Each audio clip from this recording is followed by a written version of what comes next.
Hello friends, how's it going? I'm gonna take just the first minute or so to just set up and make sure you can hear me and see me and everything. Just gonna go here.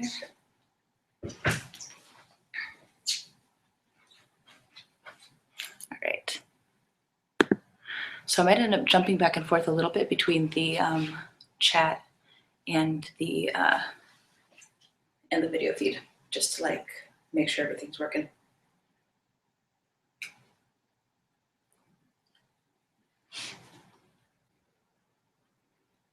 So you can just let me know in the little chat window if you can hear me and see me, or if I need to adjust anything.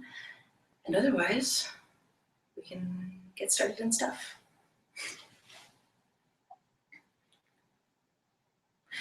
I have the computer stacked up on all sorts of fun, like, sex books. It's great. I'm well supported by, literally by the masters and Johnson. We can hear and see you fine. Awesome. So hello, good morning. Hello to the South African leather community. Thank you so much for being here. This is super cool. Okay, cool. There is a little bit of a delay on the chat. So I guess just keep that in mind. I guess since I'm over here, if you need to get my attention for something, I guess just a whole bunch of, like a whole line of some sort of bright yellow emojis would probably be fine. Hello from everyone, yay, hi. So I guess Fiona was giving a little bit of an introduction, but I am Azalea. I'm the current Miss San Francisco Leather. I don't know if you can hear me when I'm facing the other direction, but I am the current Miss San Francisco Leather 2017.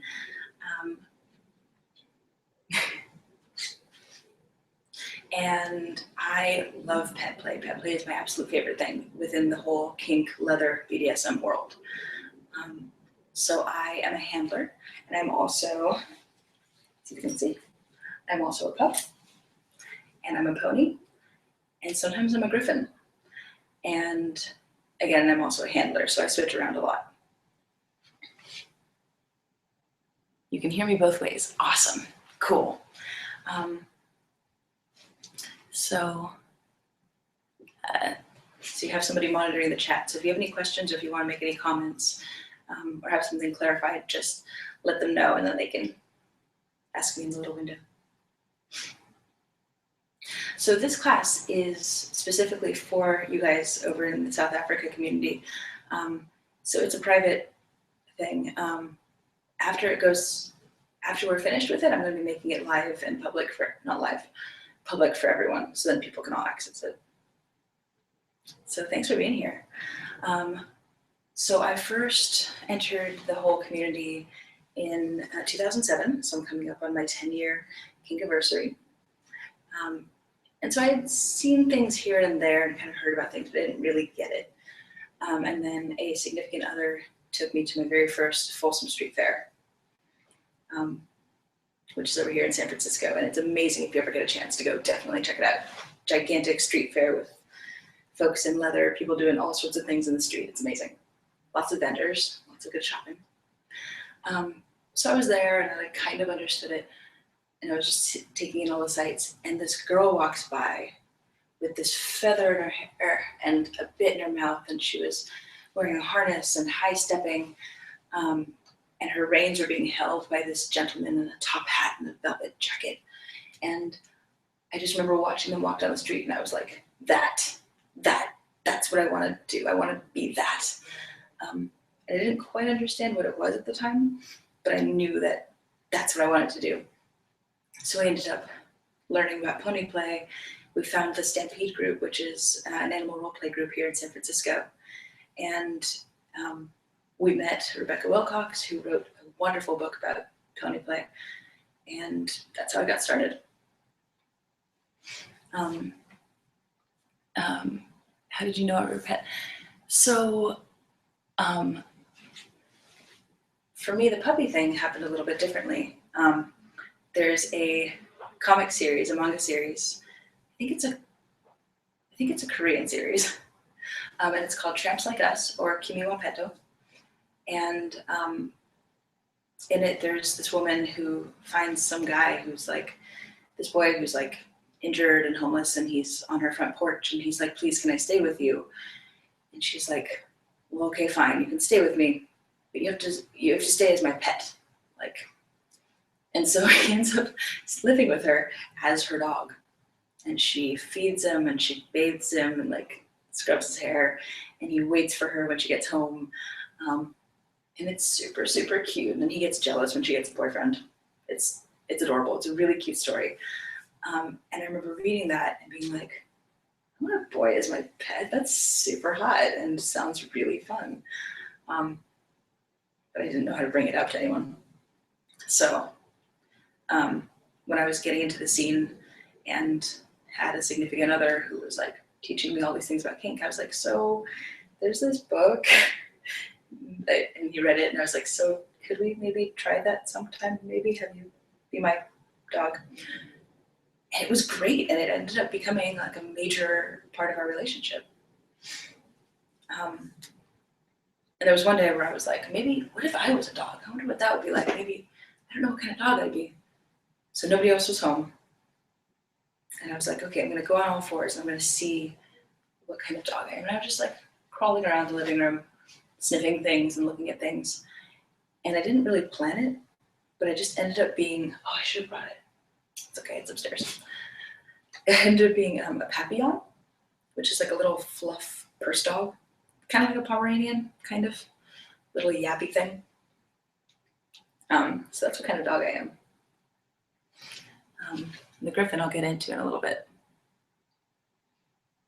Am I talking too fast, or are you able to hear me clearly? Just checking in, make sure everything is good here. I'm gonna take a moment to glance over here. Okay, cool. Okay, cool. Thank you for keeping the your chat monitor. I don't know how to pronounce your name, I'm sorry. P? PI? They're gonna keep it on one window so I don't have to keep jumping back and forth. Yay. Cool. So, okay, cool. So for starters, so now you know a little bit more about me and who I am and what I do. So Petplay, it's the short answer of what it is it's P like the Greek letter. Pi, got it. Perfect, thank you. For anyone who is watching this video later, there is a wonderful person named Pi who is monitoring the chat, and there's a group of people sitting in the living room.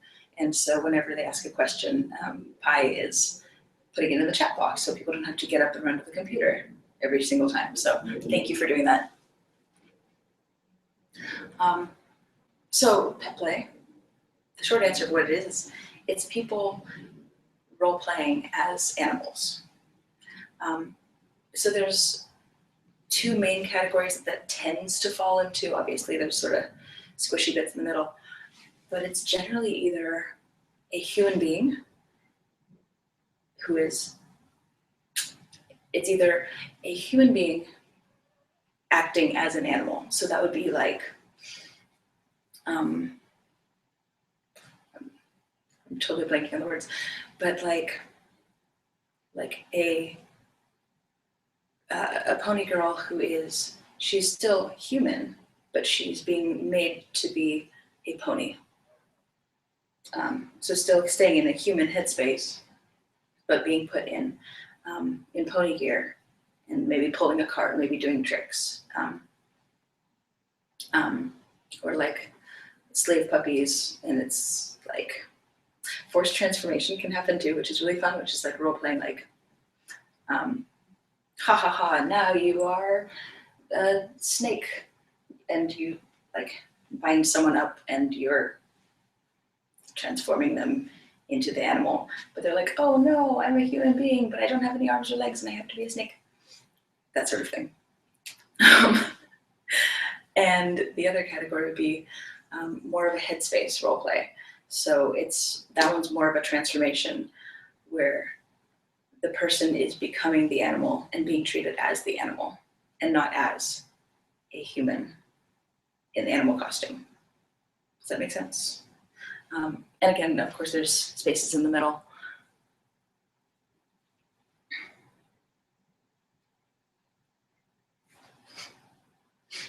I'm like watching myself in the delay in the video and I look very silly. Make sure y'all can see.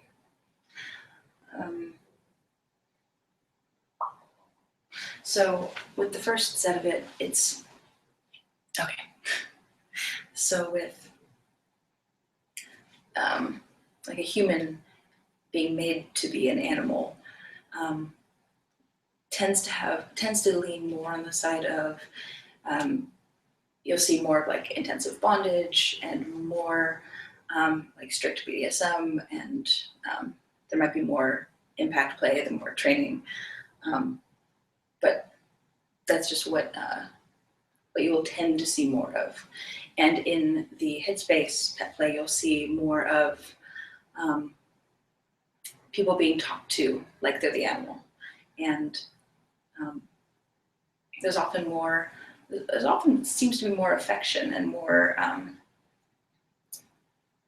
There can be more of an equal playing field, and obviously there can be Headspace pets who are still in a DS dynamic, right, where there's owner and pet.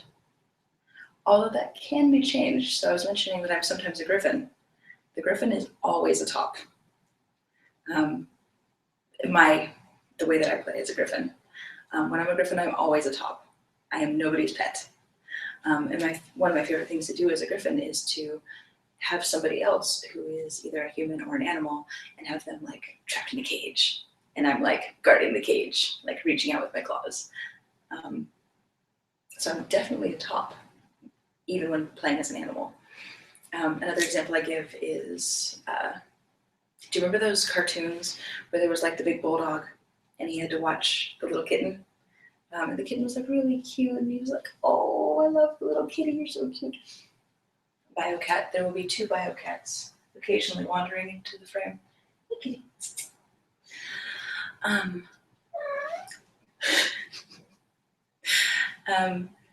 And then sometimes the cat would like climb onto his back and be like doing the claw thing, like, and then scratching with her claws. And the dog was like, oh, I'm gonna kill this cat. And the cat would be like, but I'm cute and stuff. And just melt his heart. So cats can definitely be in charge. If you've ever lived with a cat, cats can definitely be in charge of the relationship.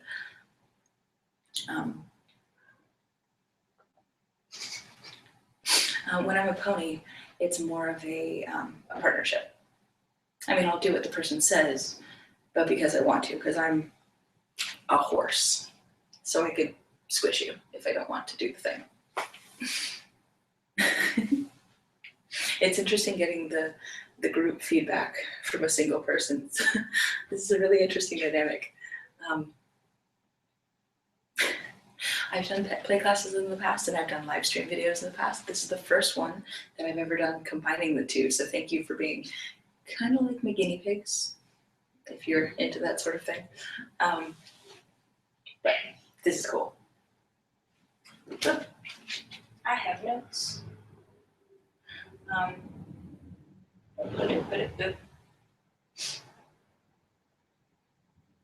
Okay, so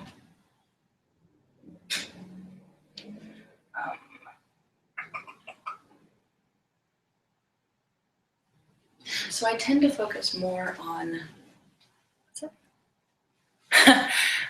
The group says, and cats are the sadists in the relationship too. Yep. Definitely. Yeah, so you can really do a lot of fun things with the dynamic. You can really play all around with it. And this is not to say that any way of doing pet play is more or less valid than another. I'm just giving you permission to do it in a way that feels right for you and your partners.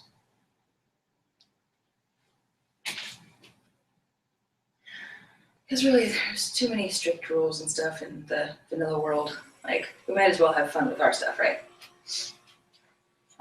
Unless the rules are the things that get you going, so, like. So I tend to focus more on the Headspace type of pet play. And again, there's always going to be a lot of crossover, but that tends to be my main focus. And real quick, I also want to go over a couple of other terms that people tend to ask about, or other areas of crossover, which is furries. So a lot of people ask, like, is pet play kind of like furries? I'm like, kind of. They're similar. And there are a lot of people who are into both. My short answer to that is that furries are anthro. So furries are anthropomorphic. So they're people with animal characteristics or animals with people characteristics. So then you'll see like dog people who are on 2 legs and have the ability to speak. Sometimes they wear human clothes. And it's an art form. It's people use it to role play and express themselves in a way that feels right for them and feels like who they are. And it's them as that animal person.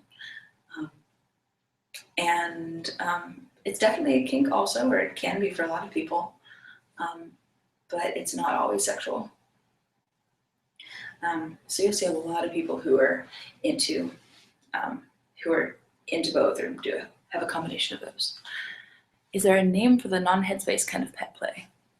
I was trying to remember. I'm so sorry. I can't think of what to call it specifically, but I'm hoping you can get.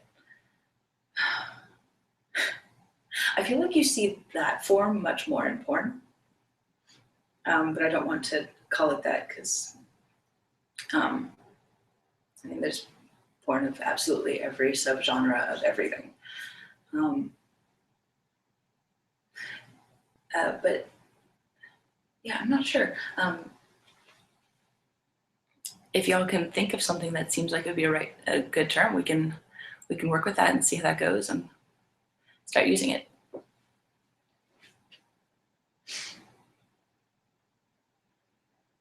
It's almost like I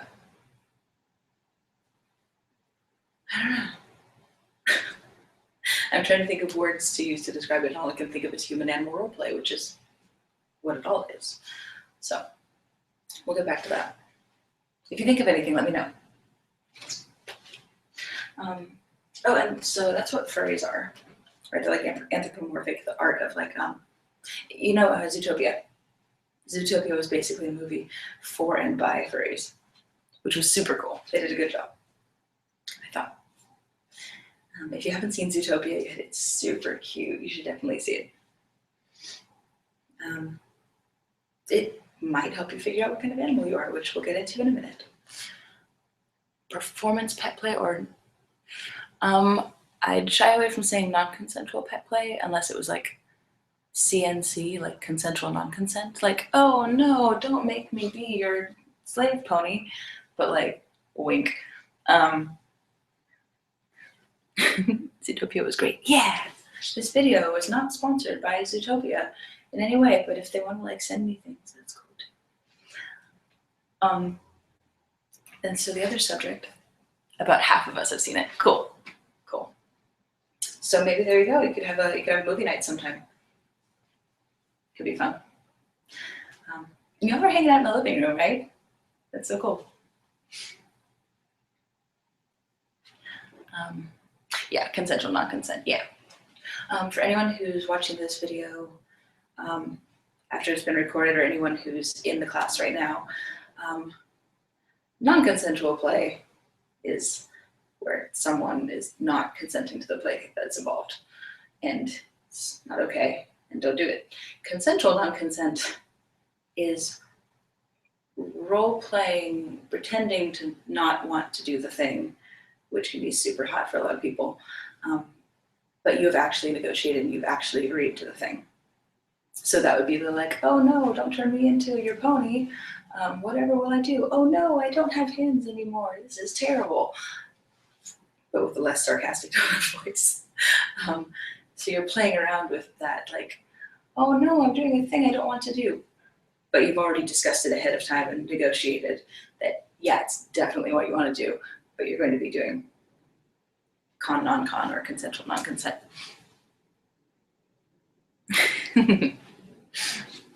All right.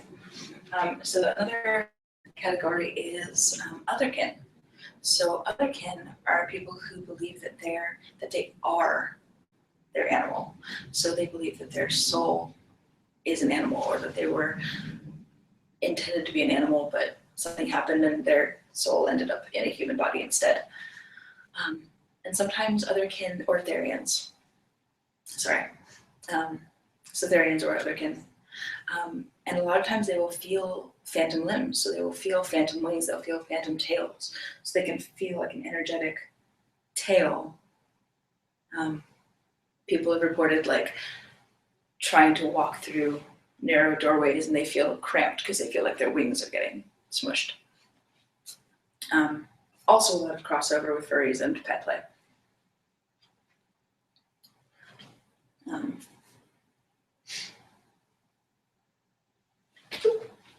There can be a lot of spirituality tied with Petplay. So I don't know. Get into that in just a moment. So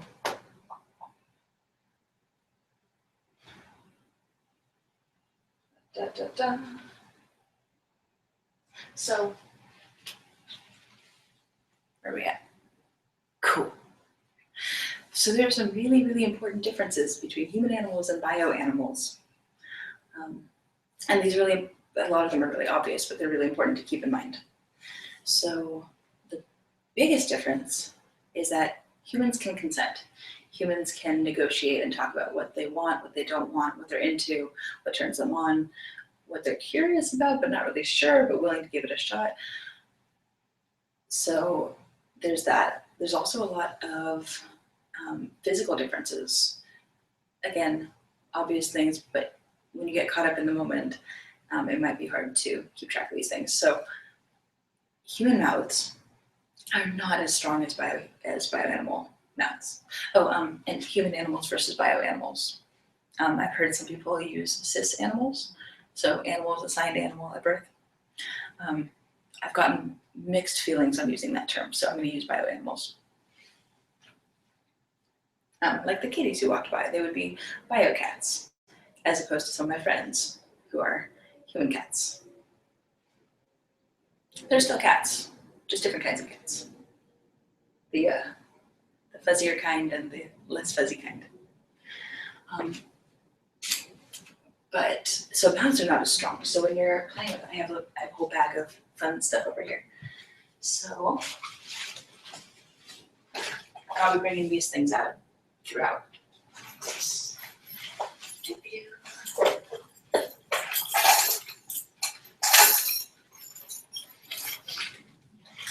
Sorry, guys.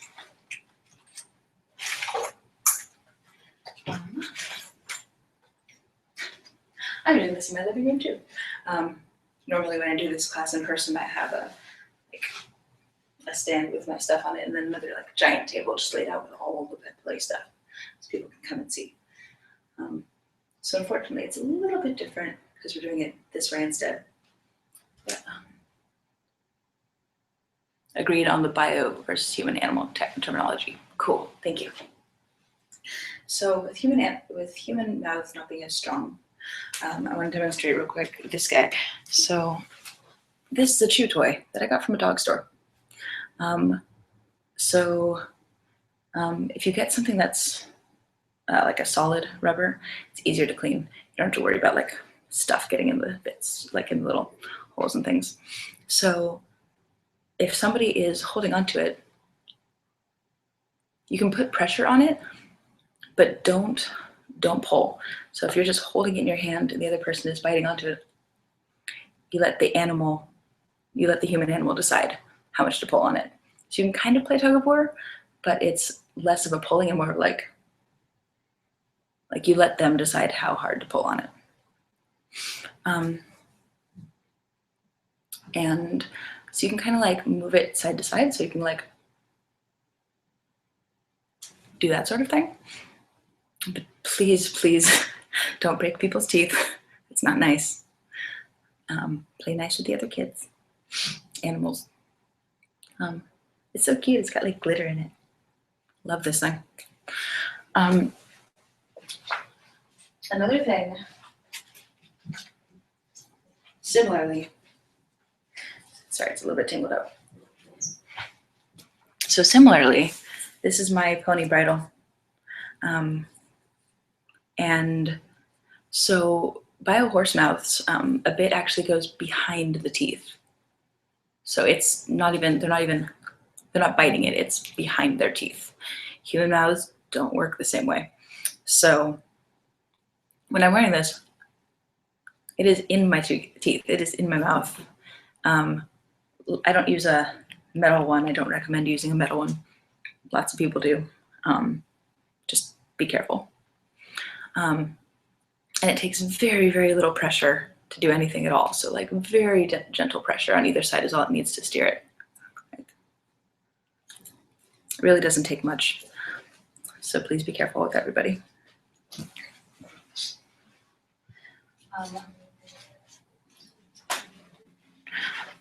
Also really important, human necks are not as strong. So if somebody's wearing a collar, don't pull on a leash. It's really strange watching myself walking around in the video. Don't pull on the leash.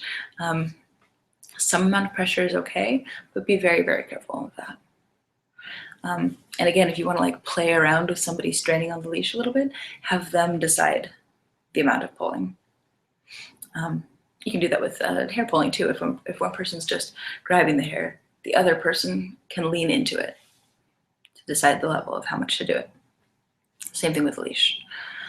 I have seen people using choke collars before, the spike collars.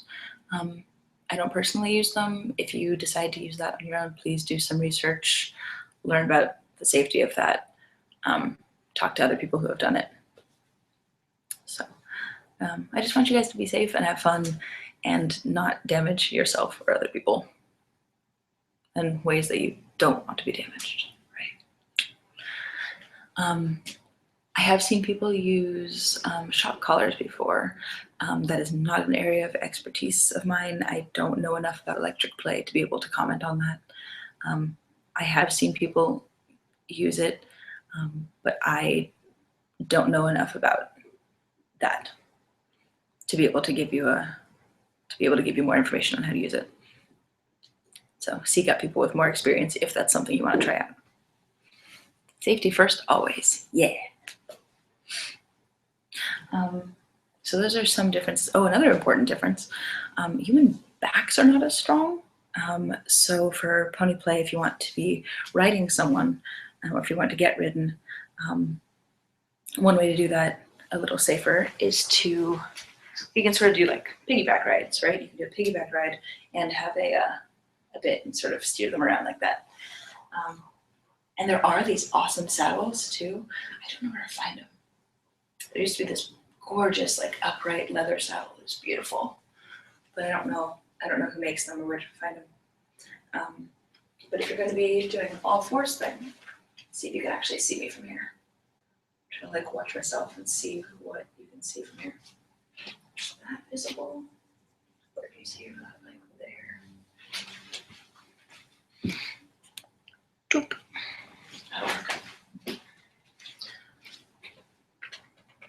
I'm going to wait until the video catches up so I actually know what you're looking at.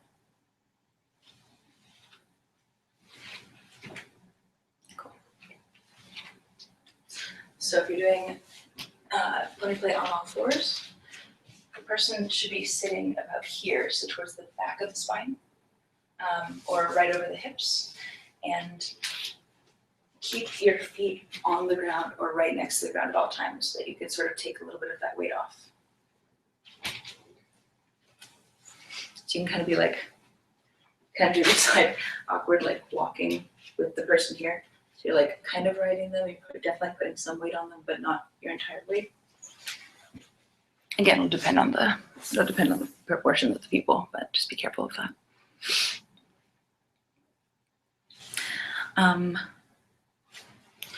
And also, we were not built for being on all fours for long periods of time.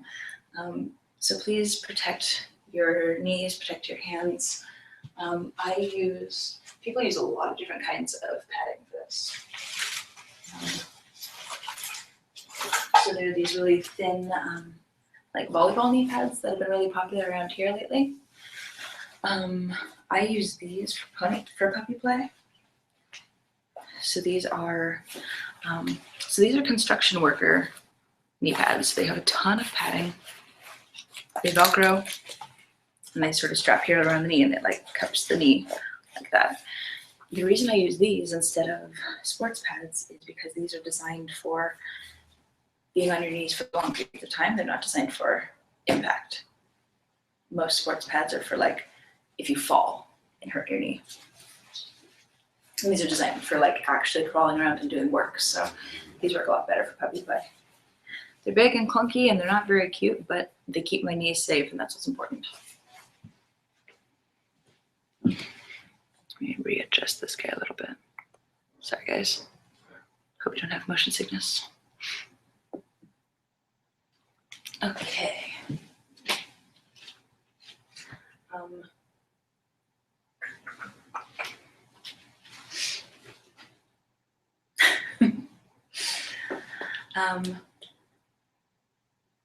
Another important safety consideration is that human animals do have the ability to negotiate and consent and all of those things, but some pets go nonverbal.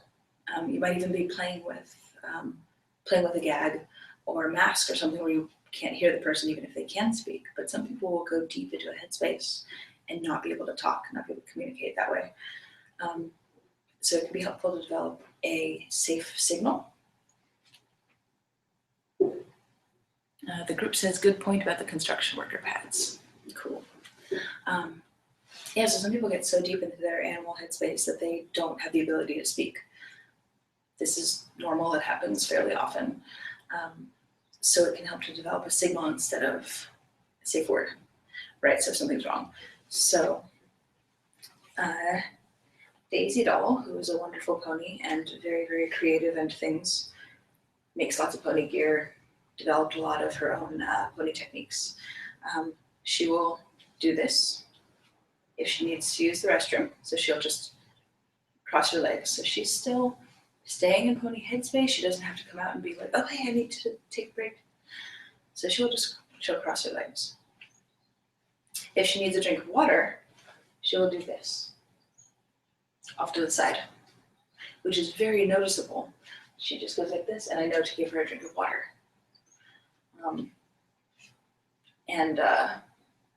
She'll come out of headspace and she'll let me know if something is actually wrong and she needs to come out of it. But the reason that this is so effective is that it's something that the animal wouldn't be able to do if it was an actual bioanimal. So like, if someone is being a kitty, they're like crawling on all fours and they sit up and go like this and they cross their arms behind their back, that's weird. That is something that cats can't do.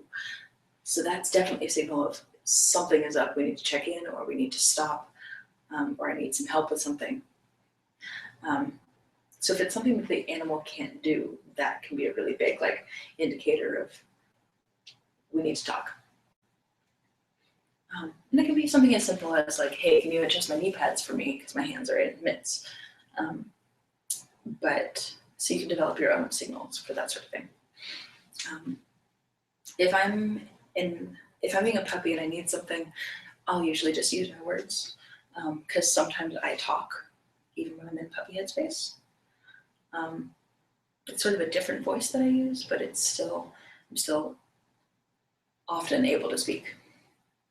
And that's another way that you can communicate something if something's not right. If you're in a mosh, right? If you're in like a pup mosh where everyone's hanging out and just being pups and wrestling and stealing toys and all that, and if something is wrong, or if someone is being too physical with you and you're not interested in it, you can just sort of use your body language and just scooch away.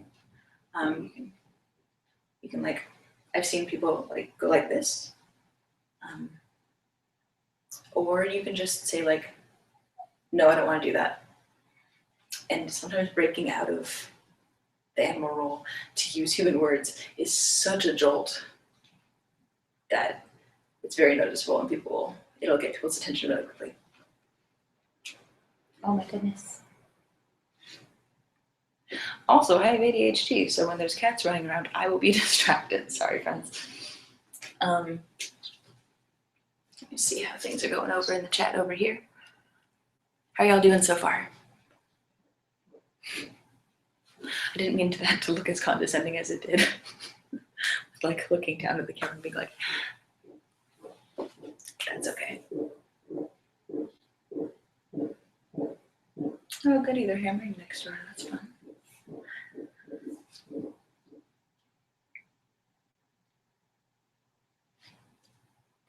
Oh, look who's joining us. Hey, sweetie. The group says, do you have triggers or methods to get into or out of animals' headspace? Yes, definitely. So, yes. So,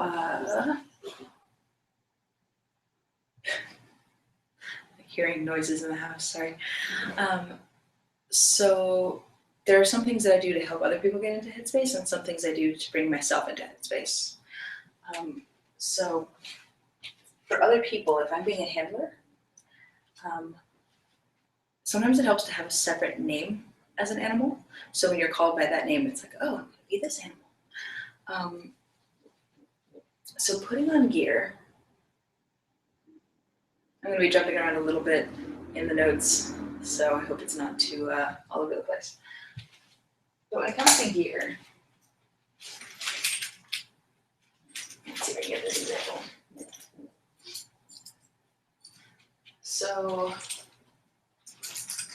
here's just an example of different types of collars. I swear this is gonna make sense in just a moment. So the different types of collars. So because I'm several different animals, sometimes the specific collar that I'm wearing can indicate what kind of animal I am, which is helpful for other people, and it's also helpful for me to know which headspace I'm getting into.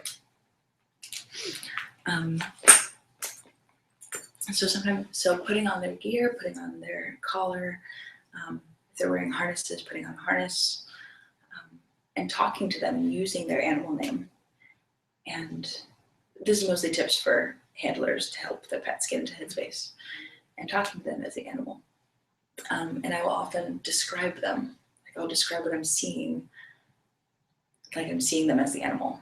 And then it sort of creates that feedback loop, because then they're like, oh, this person is seeing me with a longer snout and covered in fur, and they're seeing my wagging tail, and it helps them to get into that. Like I'll go like this to their ears and be like, oh, look at your long fuzzy ears, what a pretty bunny. Like if they're being a rabbit. And even though they don't physically have long ears, I'll be petting their ears and talking about how long they are and how furry, how cute they are. If they're wearing gear, if they were wearing like a headband with bunny ears, I'll pet the ears of that. So people can connect gear to their body and sort of be able to feel it through an extension of that. So for pony things, I can have my full costume, hooves, tail, ears, everything. But the bit is what really gets me into the headspace. When I'm getting all geared up, this is the final step that really it feels good. It's a physical sensation. It's knowing that I'm about to be doing pony things. So that's a really, really big one that gets me into headspace. You might have a favorite toy. So you might have a favorite, let's see where I have it. Is it not in yet? What's that?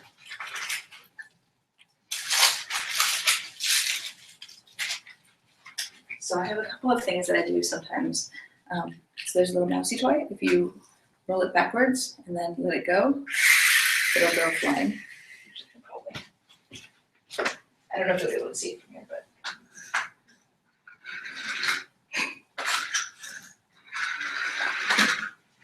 Yeah, you get the point.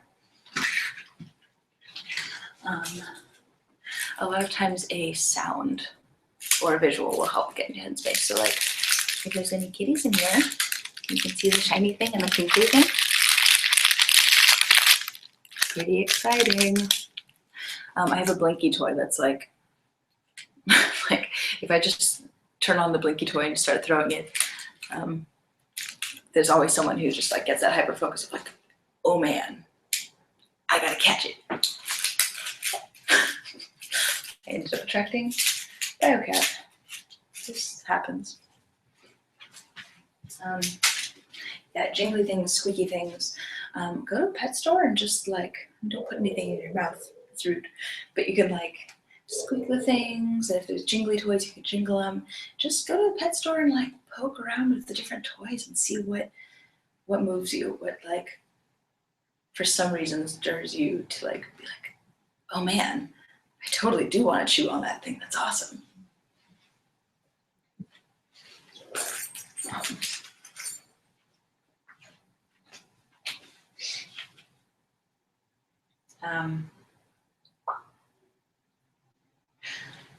So another thing about how to get started is if you're brand new to Petplay. Oops, I am so sorry. I totally forgot to ask what your level of experience was with Petplay. So chat monitor can let me know of this. So how many of y'all have done Petplay? Ish. And the follow-up question to that is, how many of you have seen Petplay? Sorry, I usually ask this at the very beginning.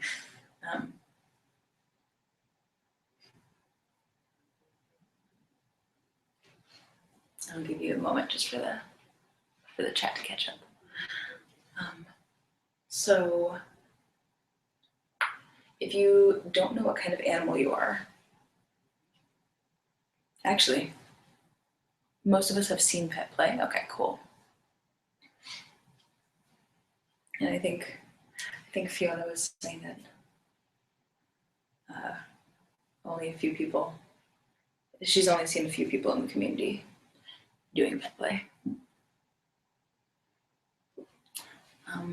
Only one with a little bit of experience in handling. Okay.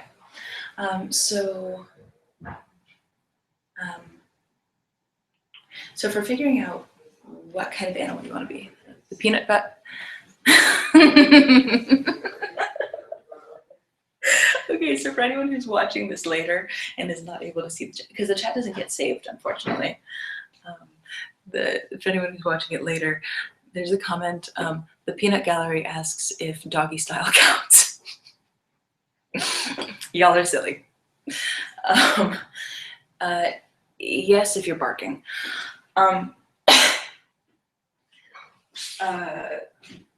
So for figuring out what kind of animal you want to be, I need to get water. Hold that thought. I'll be right back. Amuse yourselves for just a moment. Hi, nice. Oh God.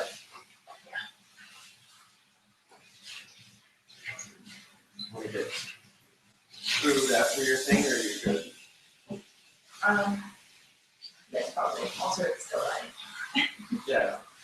Say Yes, yes, food is good. Say it quiet. Yeah.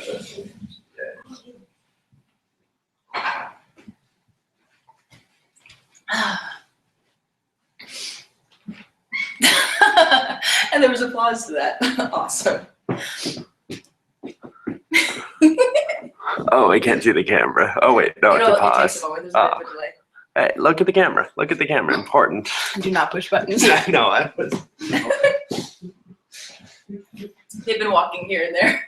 Yeah. No, there's a bunch of people in South Africa hanging out in somebody's living room. And I was asking about their level of experience with Petplay, and they asked, does doggy style count? Oh, goodness. So my response was, yes, if you're barking. All right. We're having a quick bathroom break too. Okay, cool. Oh my goodness, enthusiastic kitties. Yeah. You're very convincing in your animal play. People might actually think you're a kitty.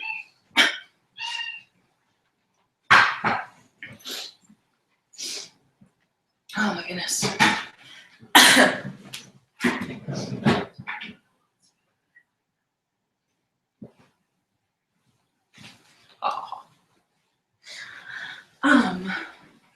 So everyone's taking a little bit of a break. I'm just gonna sit here doing stupid dances or something. Just doing one of these things. So I've been using the hashtag awkwardfemme. There's a reason for that. But also, you know, on a more altruistic side, if my awkwardness can help someone feel more comfortable being themselves, I will do that for you. I will be awkward so that you can feel less weird. Because at least you're not as awkward as Miss San Francisco Leather. So, like.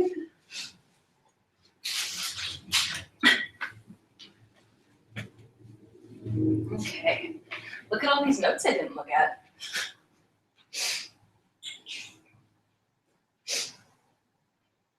Cool. All right. So let me know when y'all are back, and then I will get back to the shenanigans.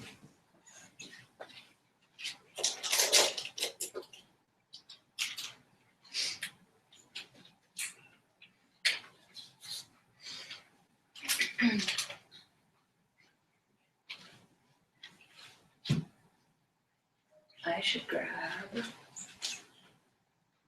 That's what I'm getting.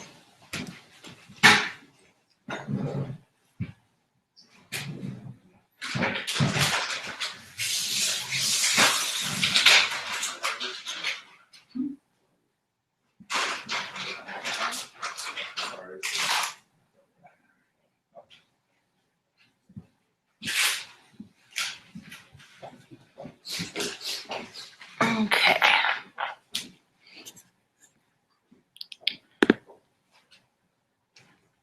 Okay, let's see where we got.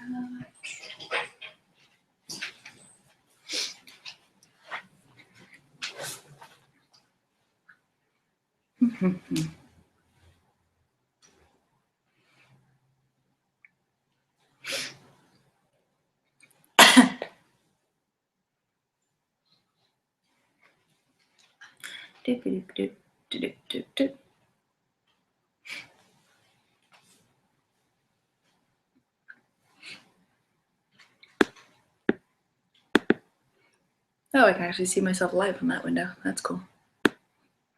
Without the awkward time delay.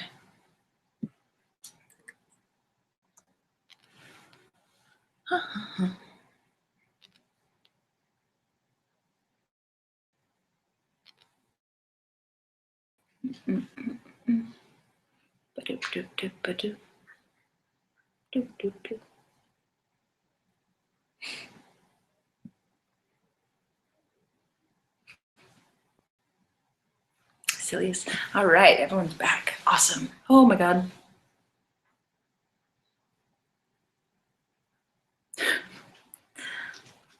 Okay, it looks like the internet broke for a second, but I think it's back. I think we're good. Okay. Group feedback. Really enjoying the workshop so far. Awesome. Yay, thank you. I'm glad. Lots of insights. Cool. So I want to go into how to figure out what kind of animal you are, what kind of animal you want to be. So people will be like, I want to try Petplay, but I have no idea what kind of animal I'd want to be. And usually my first response is, well, what's your favorite animal?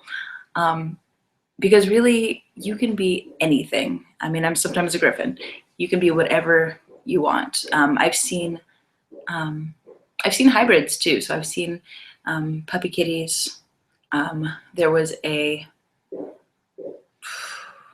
like a rabbit squirrel thing, I think, at some point. There's foxes.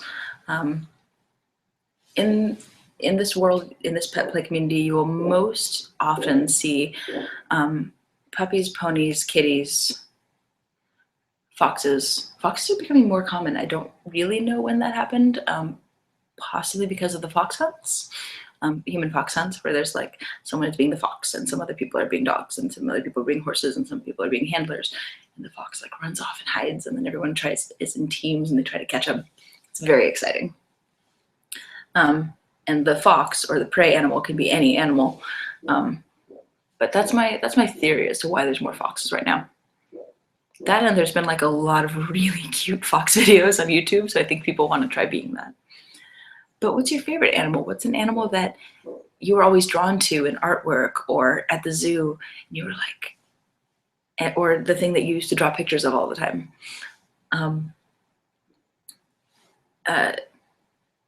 Also, a lot of people will just be the kind of animal that they grew up around. So I tell people that the example of, you know how when you hang around your friends a long time or a significant other, I'm so sorry, the neighbors are like hammering something. I really hope you can't hear that. So when you hang around your friends a long time, you start picking up their mannerisms and you start kind of acting like each other. I think people do that a lot with their pets too. So there's definitely some things about the way that I act as a dog that I picked up from a bio dog that I had when I was a kid. And you can also just pick up mannerisms from watching YouTube videos of animals. The hammering is not bad. Oh, good. We were playing Alison Moon's Fox Hunt body storytelling story to Fiona earlier. Ooh, I'm gonna have to look that one up. I've probably heard that, but I'll look it up. Thank you. Body storytelling is BAWDY, and people tell all sorts of fun and ridiculous stories about their sexy times. Lots of fun. Usually there's a theme to it. It's a live show thing.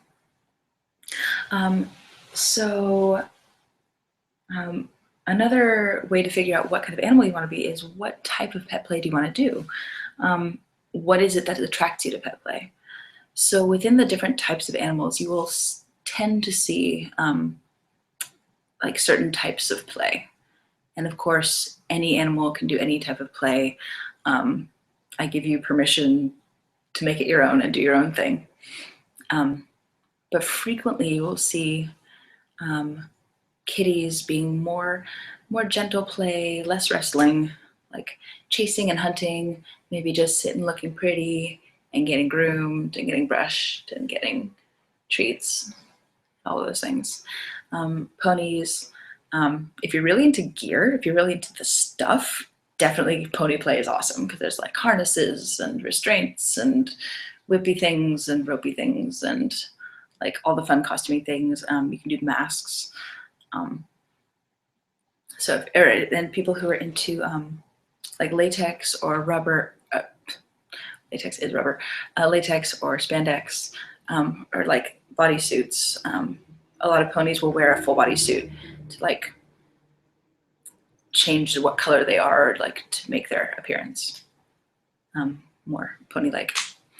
And with the pups, it varies. I've been learning this. It varies based on location also. So like the San Francisco pups are different from the Chicago pups. It's so interesting to see these different communities and how they interact. But like a pup mosh here in the city tends to look like a couple of wrestling mats and mostly cis gay male. So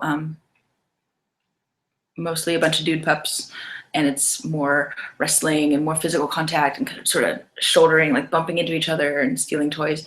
But it's also very cute and cuddly, and there's barking and howling and shenanigans and toy stealing, and sometimes there's humping. So that's what a pup mosh often looks like, but not always. I know a couple of other pups who are very well-trained girl pups, and they stay by their owner's side and they obey commands, and they're super, super cute. So there's different types of play depending on the animal, but of course you can combine them, do your own thing.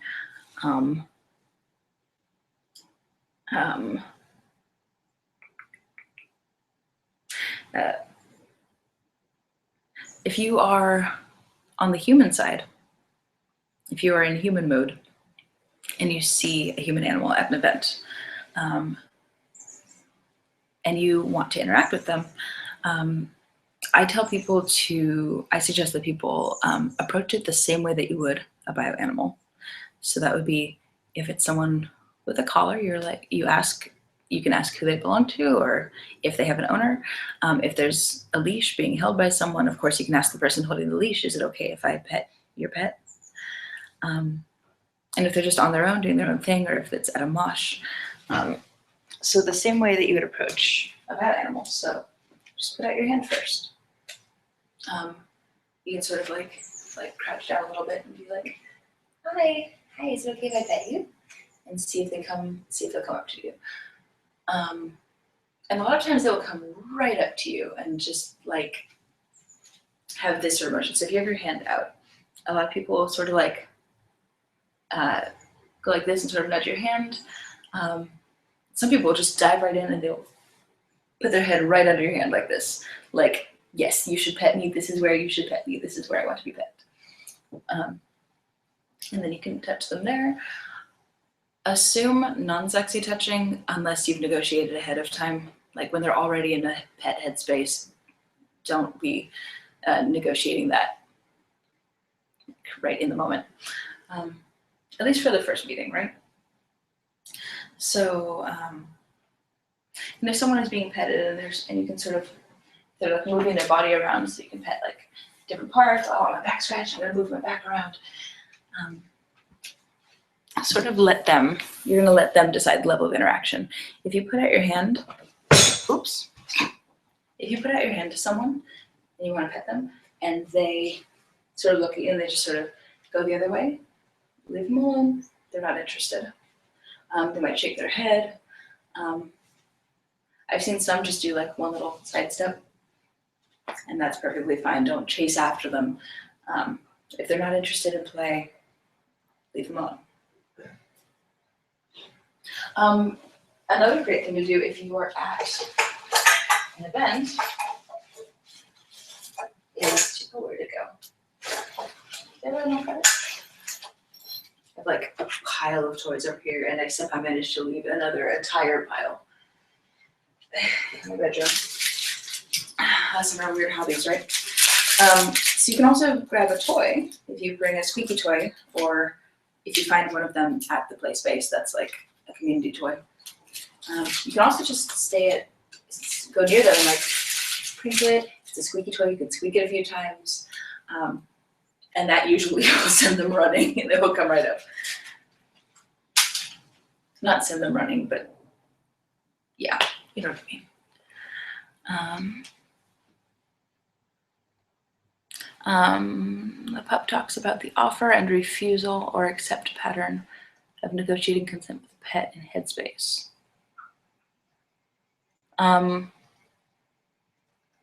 I guess that would be like, it sounds like it'd be like for scritches if I like made the scritchy fingers motion, if I went like this, and if someone went and like dove right under my hand, that is a way to non-verbally consent, to be like, yes, those squishy fingers should be on my head, petting my head. That's good. And if they don't come to it, then that is that they're not interested.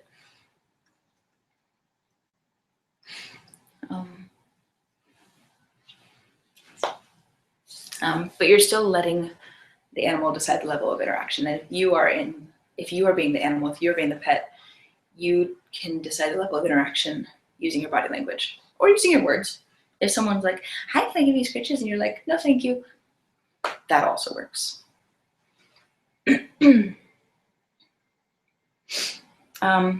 Also be considerate of people's equipment. So sometimes people wear gear that's handmade, sometimes it's delicate, sometimes it's really expensive, whatever it is.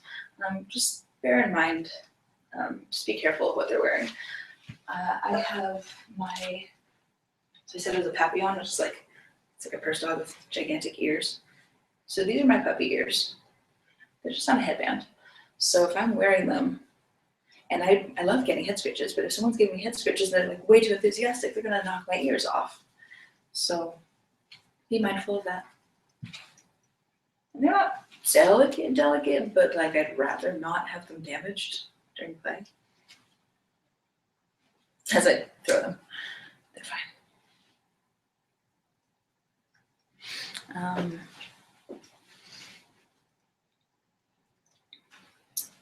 So if you're just getting started and you go, oh, wait a minute, hang on. How do you respond? So the group says, how do you respond as pets or handlers to someone violating boundaries of consent with a pet?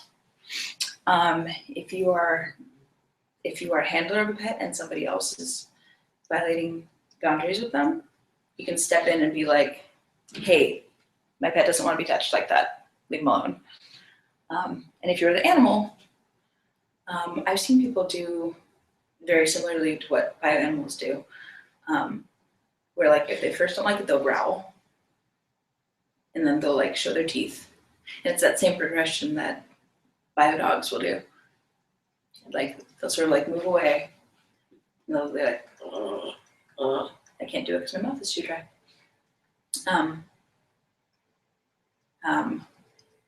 And again, if you come out of, unfortunately, if you come out of Headspace and you're like, hey, knock it off, that is a really big jolt if people are expecting like dogs to be making dog noises and suddenly they're using people words. It's like, whoa, whoops.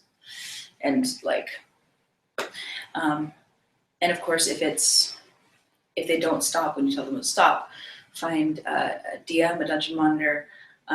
If someone is in charge of the event, let them know what's going on.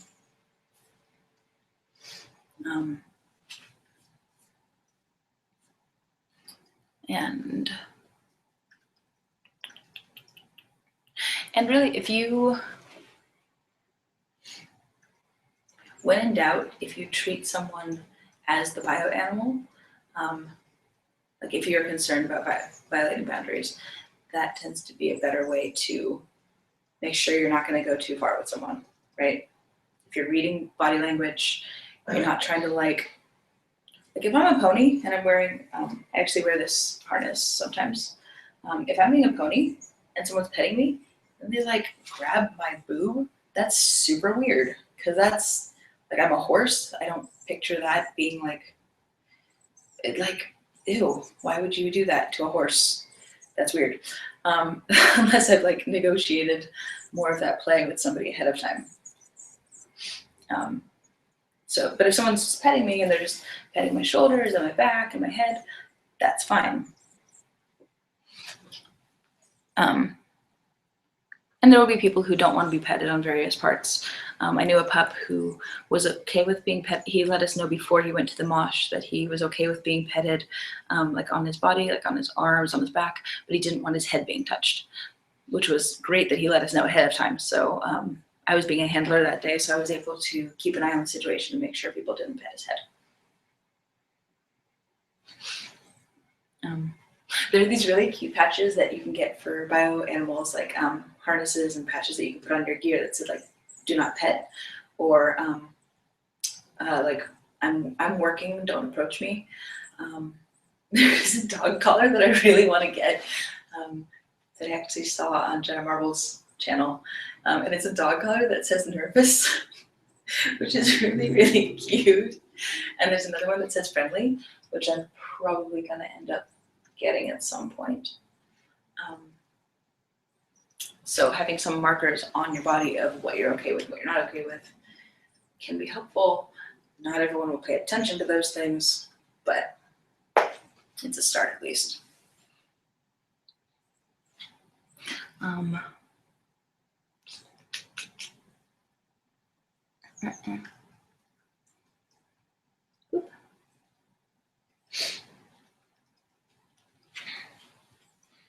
Okay. So if you're just getting started, I would recommend knee pads. If you're going to be a four-legged animal, I would recommend knee pads as one of the first pieces of gear you get. I have these little floor mat thingies that I will sometimes bring around with me. They disconnect. They're like 1 foot. They're 1 foot. So those make the floor a little bit softer. And if you're playing in someone's house and there's carpet, that's cool. Or a play space that has wrestling mats. All of those things are great. You can still hurt your knees. You can still get carpet burns and it sucks. So knee pads, definitely. I really like having front paws. People will often use ones that are padded to protect their hands, protect their knuckles. Motorcycle gloves have really awesome padding in the knuckles, so they're really good for like crawling around on hard surfaces.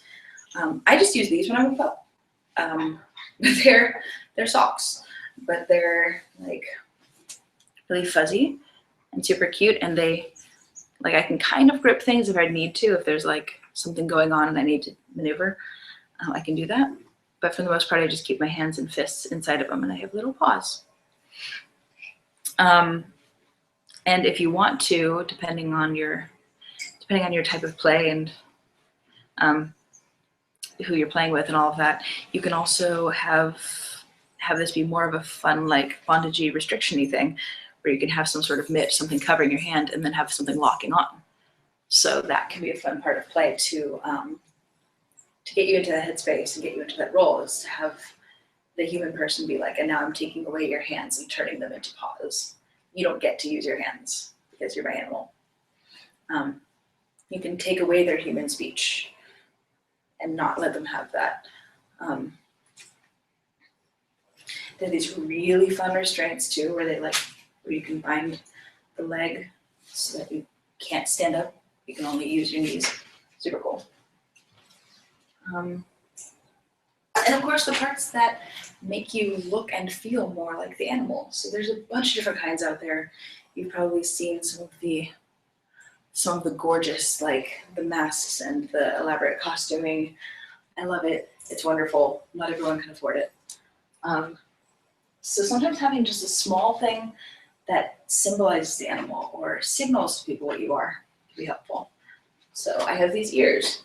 A lot of people have no idea what kind of animal I am because of the ears, because they're bigger than the puppy ears they usually see. But if I'm wearing this tail, this is from Mr. S here in San Francisco. I believe they sell it online also, and it attaches through belt loops. And if I'm wearing my waggly little tail, they definitely know that I'm a puppy. So if I'm wearing that with the ears, it helps. So the costuming can help people know what you are and how to respond to you. So if you're wearing a big fluffy tail, it could be a kitty, but if it's an orange and black striped tail, they know you're a tiger. I'm seeing a question over here. What's up? What the group says, what is your personal motivation or why for doing pet play? So for me, my favorite part of it is that I get to be a shapeshifter. I get to transform. I remember growing up when there were the cartoons and it was like, the band of superheroes. Oh no, we got turned into animals. And it's awesome. And they spend the entire episode trying to get back to being human again. And I'm like, why? This is the greatest thing ever. Like, this would be so awesome to get transformed into an animal. I love that I can change and be different things depending on what I feel like. I like being multiple different animals because I can act differently depending on what I am. So the puppy is like a small yappy purse dog thing, and it's fun because I get to be energetic and enthusiastic and kind of annoying and barking and very highly opinionated and kind of stupid, and it's really fun to play with that. When I'm a pony, I get to be, especially when I'm pulling a cart, which is so good, getting to like pull a pony cart. I get to be beautiful, I get to be strong and useful and elegant, and I get lots of attention, and there's gear, and it's so many different things all in one. It just feels good, and it's exciting and calming at the same time somehow. When I'm a griffin, I get to be powerful and majestic and a lot of times as a griffin, I'll just like chill somewhere and watch, just sort of like watch the area. And that feels good to me.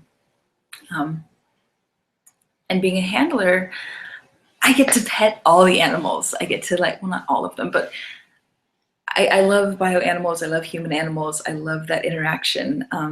So it's really fun to play with them. I honestly get the same joy playing with a whole pile of human puppies that I do with a whole pile of bio puppies.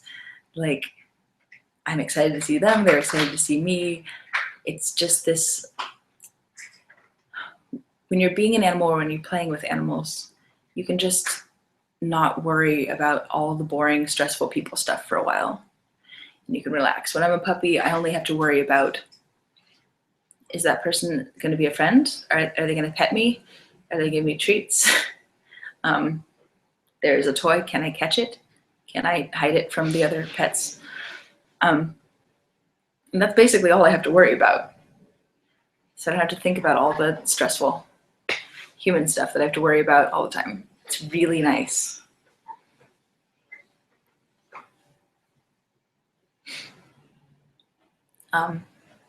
It's funny, the pony thing started out definitely as like I was like, yeah, I want to be a sexy pony girl. That's awesome.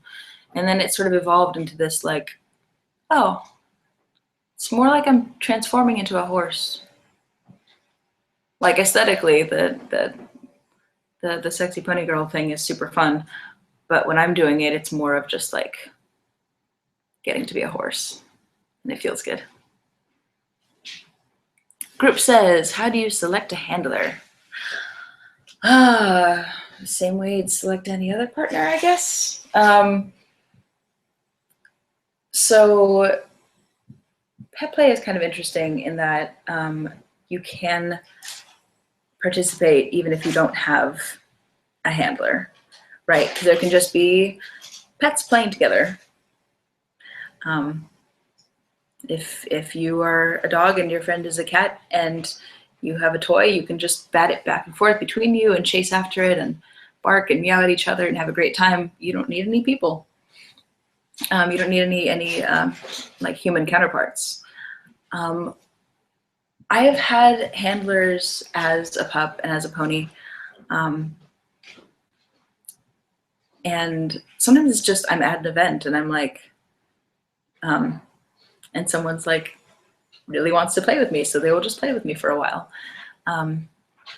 Or I'll be going to a pony event and I'm like, hey, I want to be a pony. Does anyone want to be my handler for the day? And I'll like teach them how to be my handler. But really, yeah, same way you'd choose any other partner. If you see somebody and you want to talk to them about pet play, I don't know if you all have, I assume you have some sort of play spaces or play parties or things. And if you see someone who's like in human mode, but they're still wearing their ears or something, you can be like, oh, hey, what kind of animal are you? That looks really cute. And like, and ask them what type of pet play they're into, what they want, what they're interested in, and see if you can do a scene, see if you can do like a date and try it out. I really don't recommend that people jump into like ownership right away, because it'd be the same as like, okay, cool, you have local play parties, awesome. Same as with any other relationship, you wouldn't just go online and be like, I'm looking for someone to be my girlfriend. It's more involved than that. You have to get to know somebody and see if you work together well and see if you're both attracted to each other and interested in playing together. So give it some time. Give it some time to see if it works out for you.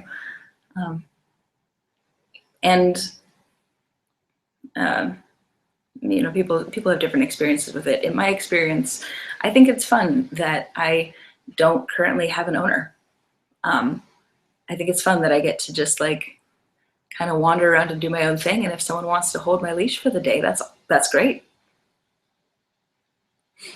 But then other people do have more structured dynamics where they have a DS dynamic or an owner-pet dynamic that involves training and protocol and what are the rules when the collar goes on, or if it's a collar that stays on all the time, what are their duties? What are their obligations to their owner? Which is not something you want to jump into right away. So yeah, give it time, talk to people, get to know them, ask them what they're into. Peanut Gallery says, hashtag strays are fun. Yes. I feel like I need to keep a running list of this because the chat window is not going to be saved. So strays are fun. Yes. So if you are by yourself, if you don't have an owner or handler, and you want to try being a pet, you can definitely explore that just on your own. Like I was saying with when I tried being a puppy the first time, y'all can save a copy of the chat window, yeah, if you want to. I was just thinking of scrolling back and just writing down all the snarky comments and just reporting those back. So even if you're on your own, like I was mentioning with when I was like, what would it be like if I was a puppy? And the lighting is really strange. I'm like, oh, blue. Just in your room with nobody else around, you can just, if you're a four-legged animal, just try crawling around and try seeing the world from that perspective. So like smell the things in your room, look at them differently. If you have like a clean sock and tie a knot in it, you can use that as a chew toy. Go to the pet store and, like I was saying, and see like what toys appeal to you. If you are a pony or some other two-legged animal, I don't know, kangaroos, you can think of yourself, visualize yourself as a pony when you're just going for a walk, and think of what does the world look like to me as a pony? Like how would a pony see that tree or that flower or that person or that loud noise? If you run, you can picture yourself as that animal while you're running, which is really good and also really good motivation. If you can find a way to wear like one piece of gear while you're going for a run, it's awesome. So if I were to wear, I don't know, wrist cuffs as a pony and wore like one of the wrist cuffs when I went for a run, like, then you're like thinking like, oh yeah, I'm wearing this thing. I'm a pony. Nobody else has to know. You know, you don't have to do the whole non-consenting participants thing. Like, try not to, don't squick the vanillas non-consensually. That's not nice. But you can know that you are an animal, even if they don't know.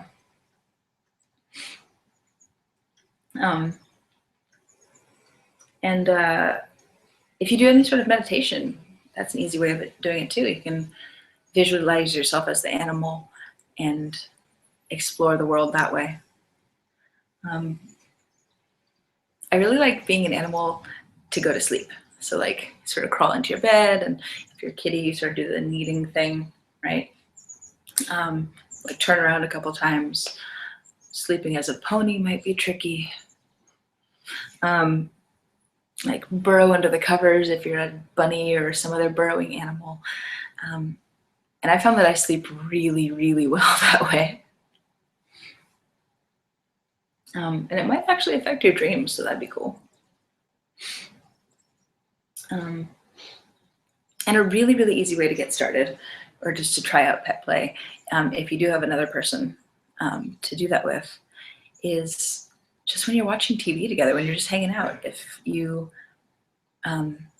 if the human person is sitting and the person who's the pet, you just put your head in their lap and just watch TV together like that. You can get petted and get head scratches, and you can be doing pet play without any gear and still be in that headspace. And it's a nice way to connect with each other, and it's a nice way to see what it feels like to be in that space and be in that dynamic with a lot less pressure than like going to your first play party, trying being an animal for the first time in public. I would definitely recommend trying some form of pet play at home or in private before doing that in public, because for a lot of people it can be really hard to be that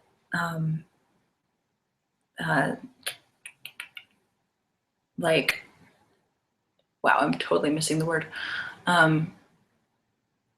It can be tricky to be like, I don't know, you can get self-conscious about crawling around on all fours or barking or meowing, making any other animal noises where other people can see you.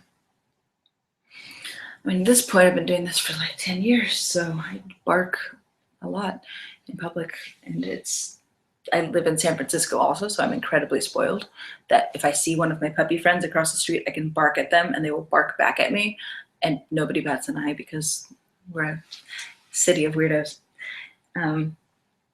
But not everyone is able to do that, so getting to do that and see what it feels like in private can help.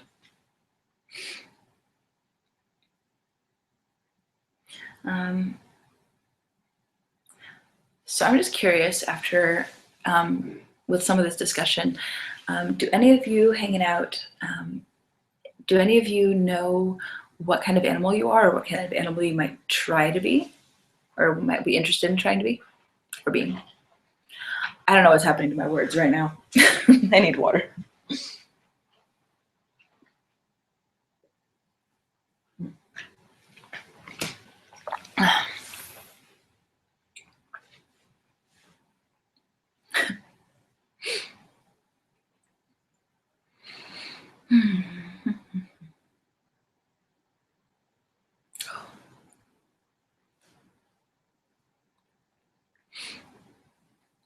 And Pi, you can just let me know what people are saying they are or want to be.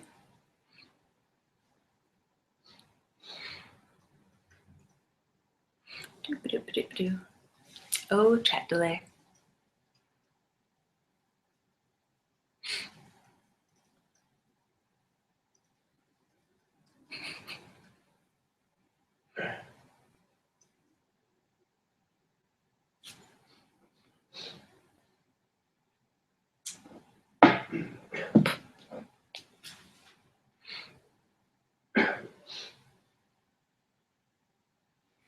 I'm not seeing comments yet.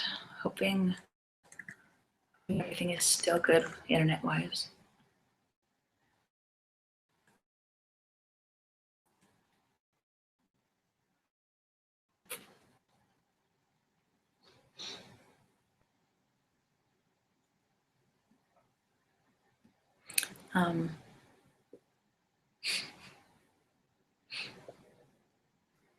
Yeah, sometimes when I'm not looking directly at the camera, I forget that I'm on a camera.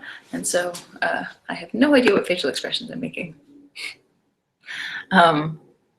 Votes are in. 4 puppies, a pony, a dragon, a hissy cat, a lion. I know who the lion is. And the world's angriest bunny and a handler. That's awesome. That's so cool. Hissy cat. Yeah, because there's like hissy cats, and there's like I'm gonna hunt and kill everything cats, and then there's like chilling on a pillow in the sun cats who are like, you guys can play, I'm just gonna be here and judge you and be pretty. There's so many different kinds of cats, right? The world's angriest bunny. That's awesome. More than one vote for some people. That's so cool. Cool. Nice.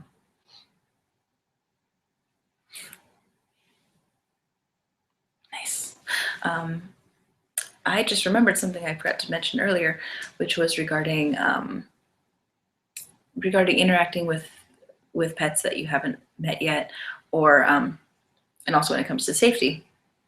So I just grabbed a handful of almonds to like demonstrate how to give someone a treat. Definitely check ahead of time. Don't just feed people things.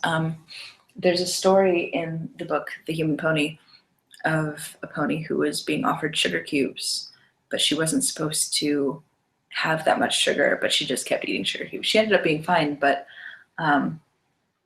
sometimes when you're in animal headspace, you don't make all the best decisions for yourself. You get caught up in all of it. So check ahead of time to see if they have food allergies. please, please, please be safe. So I'm just gonna say, like, you just sort of do this, put it on the palm of your hand thing, so then they can eat it without biting your fingers. Group says, how much sexual play tends to be involved in pet play? Total cop-out answer is totally depends on the people. But in my experience and in my talking to people, it tends to be less sexual in public. So in public, it's more of like being walked around on a leash and wrestling and playing with toys and that sort of thing. And the more sexual pet play happens more in private, but it depends on the space. It depends on the people. And for some people, pet play is not sexual at all. They're just being an animal, having fun, doing training, whatever it is, and it's not a sex thing at all. And for some people, it's definitely a sex thing because it's like all the gear and the costuming and the masks and the training and the discipline and all of that. And yeah, for some people, it's super hot. And that's an interesting one too.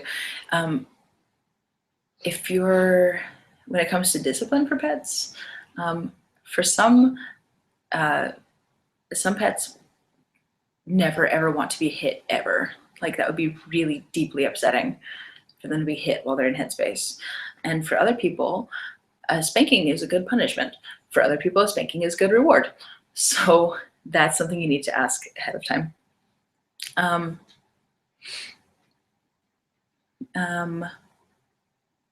Yeah, so how much of pet play is sexual?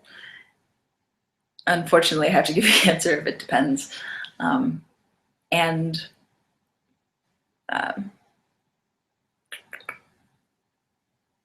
Yeah. If you want to know how much of my pet play tends to be sexual, you'll have to ask me in a private message. I'm not going to say it on the YouTubes. Maybe later. I'll tell you later.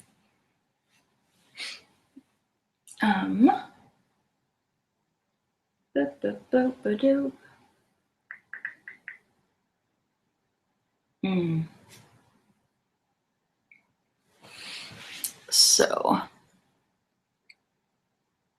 nice. Looking over my notes, we kind of jumped around a little bit, which is fine and awesome. And I mean, I mentioned the ADHD thing, like I jump around all over the place. So this works great for me. I just want to make sure that we got to a bunch of the things for getting started. So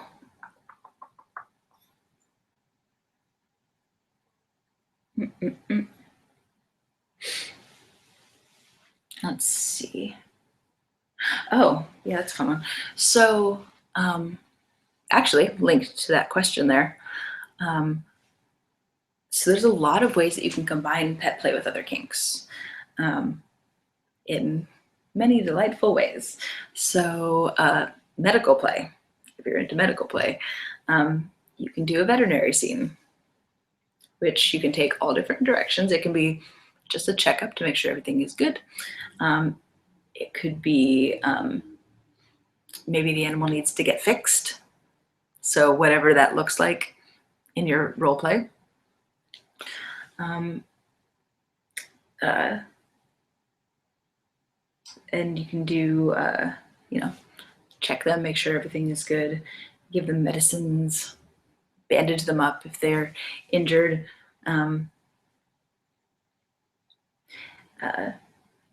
Age play. So age play and pet play are awesome together.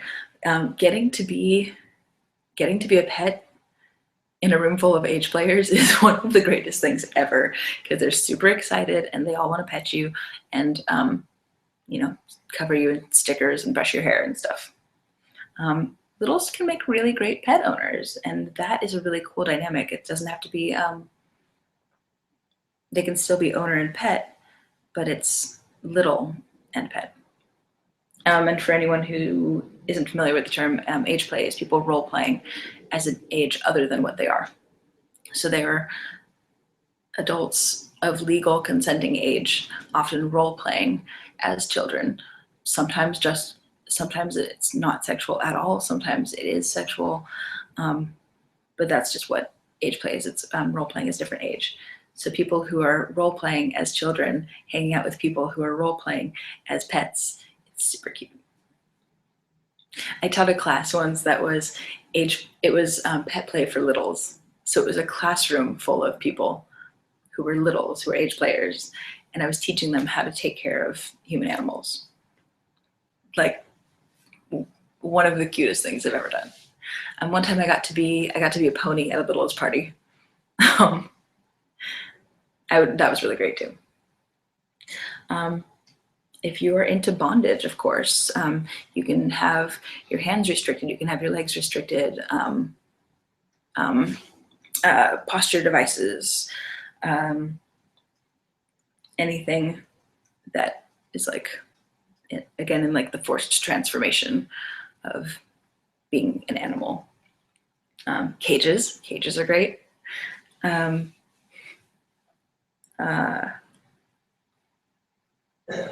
And of course with discipline, that can look like lots of different things, depending on your dynamic. If you're into rope play, there are these gorgeous rope harnesses you can make. So you can do a rope harness that you can attach a tail to. Let's see, I think it was, I don't want to mix this up, but I believe it's in Lee Harrington's second book on shibari. Excuse me. Like elaborate, beautiful rope work. And there's a head harness you can make for pony play that has, like you do this whole head cage with rope or with like thin rope, like a paracord or something. And then at the end, it crosses in front of the mouth and becomes a bit. So you can make an entire pony harness out of rope. It's really pretty. Chat says, we have a couple of experienced riggers here. Awesome. Yeah, you can do all of that wonderful, beautiful stuff. I've also seen someone was doing carousel ponies or Pegasus ponies where they did rope suspensions on ponies. And then they got to fly around. And of course, you can do pet play with the sexy time, and it can be breeding scenes. It can be sexy times as a reward for a pet doing a good job. So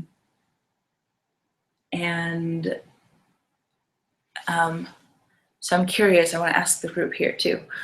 Can you think of other kinks that can be combined with pet play? And how you might be able to create a scene involving different things that you're interested in. Group says, that suspension sounds awesome. Yeah, it was really pretty.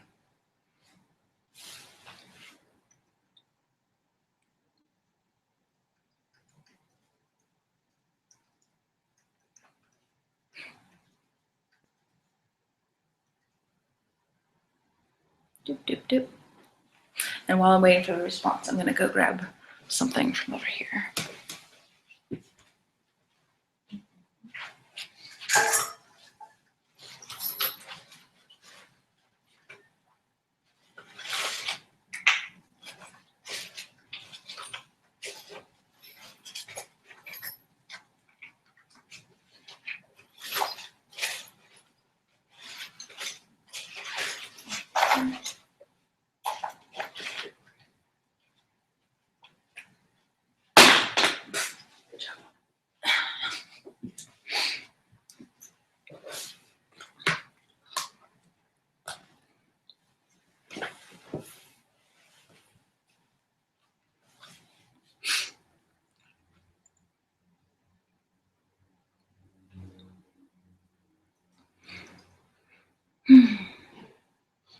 Do, do, do.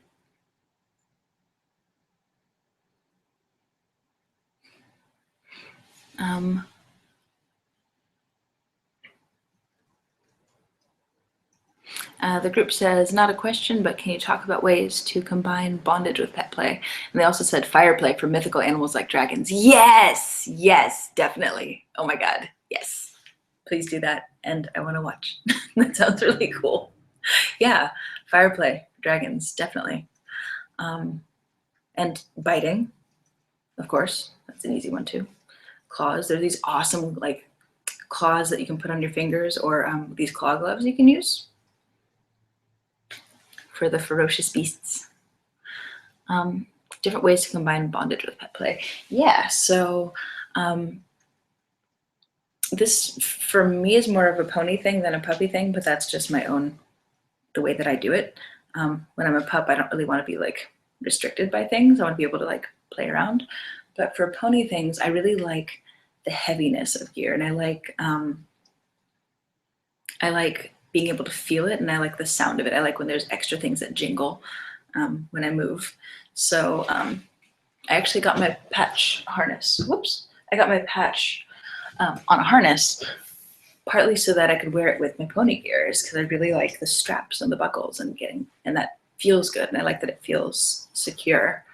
And having wrist manacles, having those buckled on is part of getting into the headspace and getting into the role of that, especially if somebody else is putting the gear on me. So I like doing wrists, ankles, and of course my bridle is also a harness. It's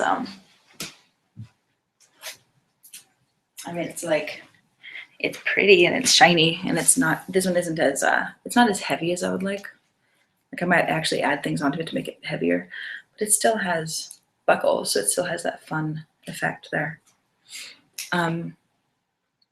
If you know how to do this with rope, I really need to learn how to do this, but there is a way to do rope where you bind the legs here so that the knees are bound so that you have to be on all fours, so that you cannot put your legs back down. And for that one, please use knee pads. And I've seen some too where there's leg binders and arm binders. So then the hands can be tied here. There's like arm sleeves that go here. So then you're on all fours that way. I know a pony who has an arm binder behind her back. So her arms are, she can do it better than me, but her arms are bound in one. See, this is why I got a thing. I knew it would be useful at some point. Let's see if I can pick up this. So her arms are like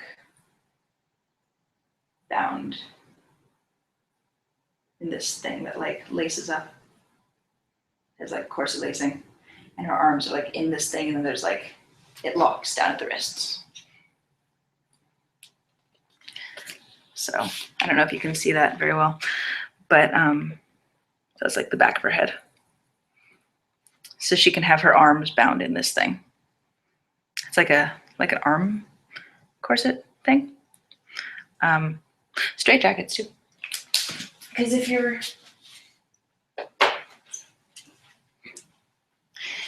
in a straight jacket, if you're being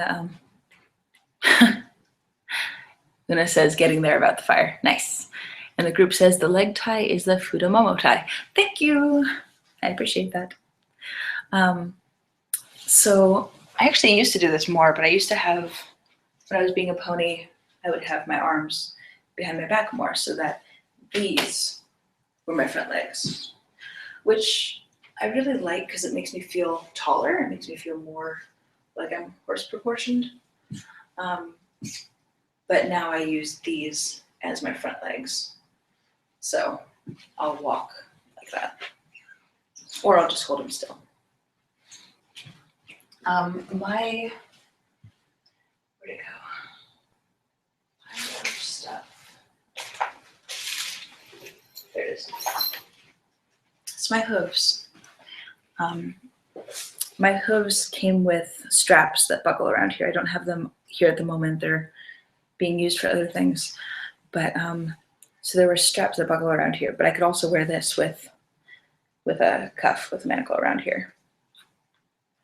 So what happens there is if I have this locked on, I cannot take this off on my own. I could probably be able to get it off with my teeth, but if this is on, it's on, and I don't have hands. So I am completely at the mercy of whoever is handling me or whoever happens to be in the space.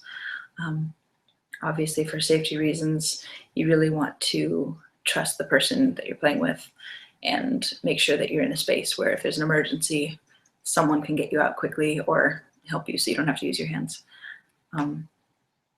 So I don't use these. I don't lock them on if I'm like doing a parade or doing something in a busy crowd, because I need to be able to have my hands free in an emergency. But if I'm just at a play party, yeah, totally.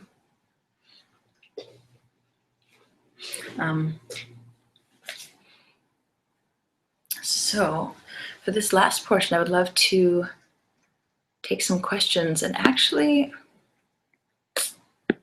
let's see. I'm curious about that option of doing do those hooves have a specific name? These were made by Daisy Doll. She is on FetLife. DAIZIEDAWL.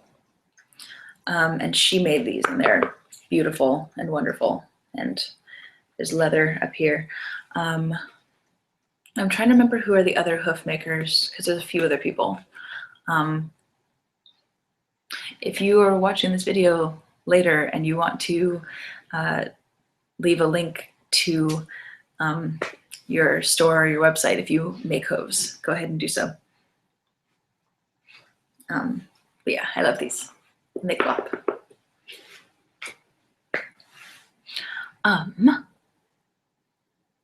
Or I would also just call them front hooves, because they're my front hooves. Oh, you know those hoof boots, the like gorgeous ones that like, some of them have a little bit of a heel and some are just like hooves, and then like you're just walking on the front there. People have pulled carts in them. I really don't recommend it.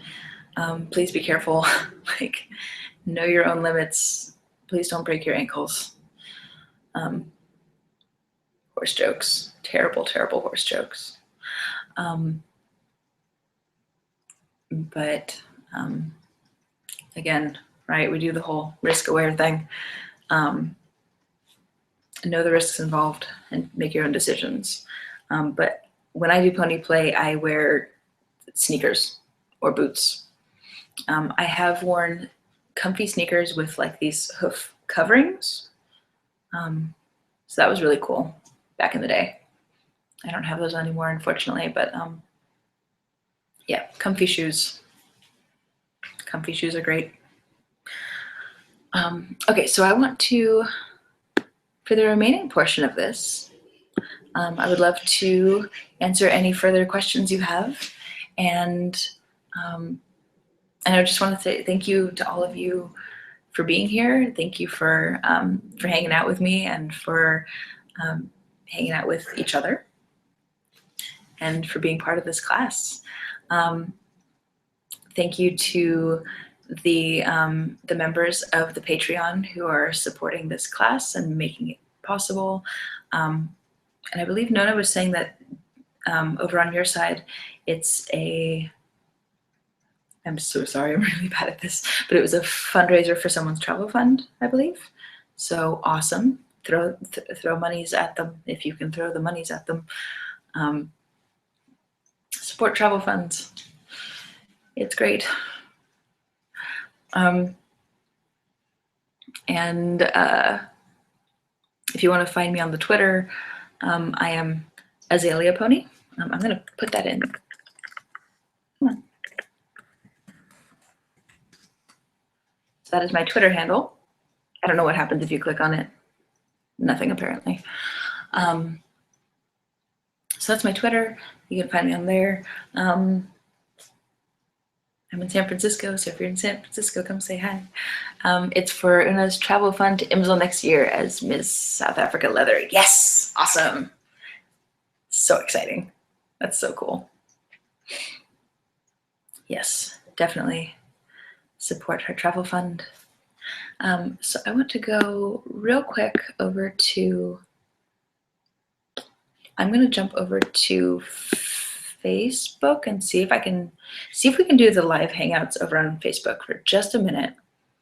And see if I can actually see your cute faces and say hi to you that way.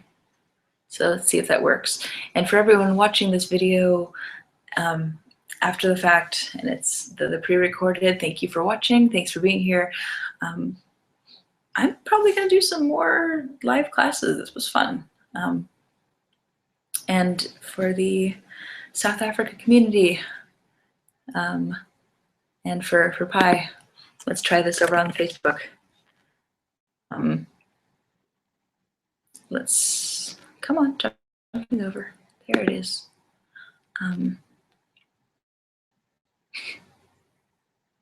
I mean, like I could edit this portion out later, but nah, it's more real that way, you know?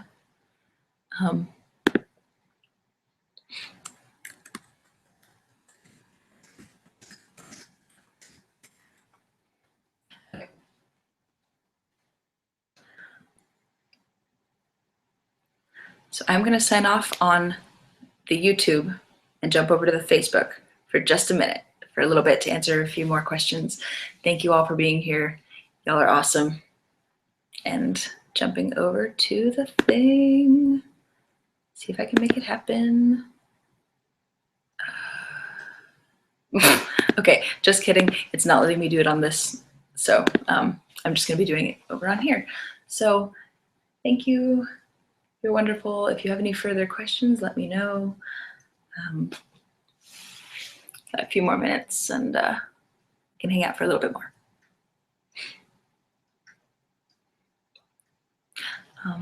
Yeah, and you're welcome. Thank you for setting this class up. This is cool. Thank you all for being guinea pigs. I know you wanted to be ferocious bunnies and dragons and puppies, but thank you for also being guinea pigs. Yeah, I needed to do a first run so I could work out the kinks. I'm so sorry, that was dumb. But it's also really weird doing this on the video because I don't get the immediate feedback of a classroom setting. So all of my terrible jokes are even more awkward because I get dead silence.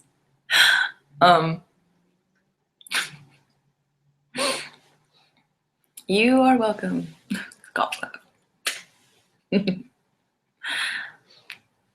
All right, and if y'all have any further questions, feel free to leave a comment in underneath the video itself. It'll switch over to like regular comments, so you can still leave questions. I will do my best to answer those. If it's something requiring a more elaborate answer, I might make another video on it later. And go be nice to people and take care of the people you love and hug people and stuff.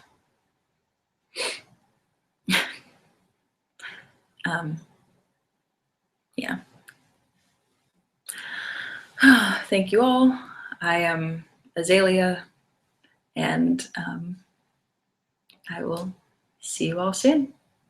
Bye, friends.